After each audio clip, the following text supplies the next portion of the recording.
हाँ, तो यहाँ पर जो मैं चीज़ बताने वाला हूँ बहुत ज़्यादा इंपॉर्टेंट है। फ़र्स्ट ऑफ़ ऑल ये सारी इन्फॉर्मेशन मुझे मेरे एक चाइनीज़ दोस्त से मिली है जो कि मेरा बिज़नेस पार्टनर है और हुआंगयांग सिटी में रहता है जो कि वुहान के बहुत ज़्यादा पास है।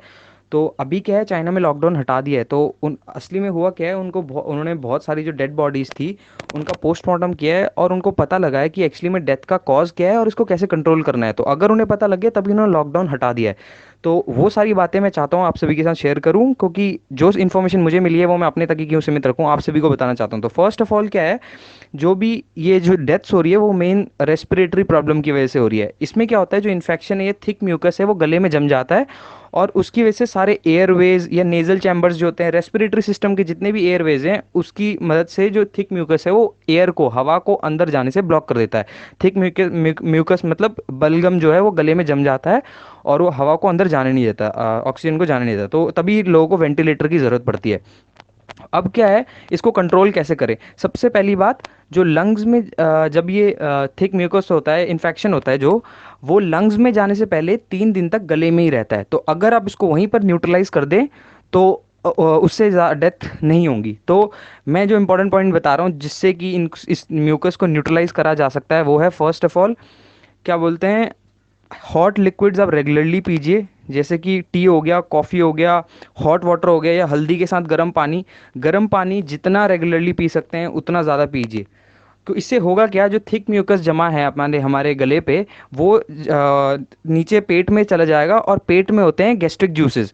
वो जो जूसेस हैं वो उस बलगम को न्यूट्रलाइज कर देंगे। तो ये तो एक मेथड है। दूसरा, आप क्या कर रहे हैं, गार्गल्स करिए। गार्गल्स मतलब गरारे करिए, नमक के पानी के साथ गरारे हो गए या हल्दी के पानी के साथ गरारे हो गए, या जितने भी एंटीसेप्टिक्स हैं, पोटेशियम परमैंगनेट के गरारे हो गए, बीटाडीन के गरारे हो गए, वो रेगुलरली कीजिए।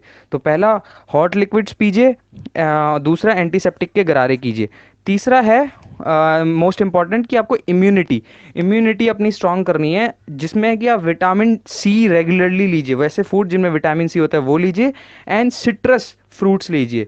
सिट्रस फ्रूट लीजिए, वो आपकी इम्यूनिटी बढ़ाएगा।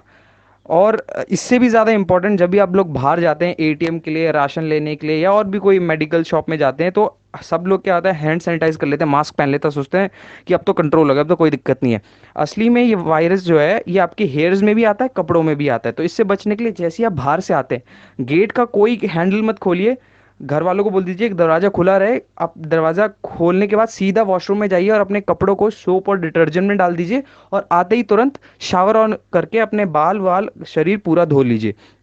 और अब अगर किसी गलती से किसी मेटालिक सरफेस को छू भी लेते हैं तो मेटालिक सरफेस पे ये वायरस जो है वो 9 घंटे तक रहता है। तो आप रेगुलरली अल्कोहल बेस्ड स्प्रे या फिर लिक्विड क्लीनिंग, जो अल्कोहल क्लीनिंग से इसको साफ कर दीजिए। और एक और इम्पॉर्टेंट चीज़, कोई भी ठंडी चीज़ मत खाइए इसमें, ना आइसक्रीम, कोल्ड ड्रिंक्स, कुछ भी ठंडी चीज़ मत खाइए। जितना हो सके गर्म पानी का ज़्यादा उपयोग करिए।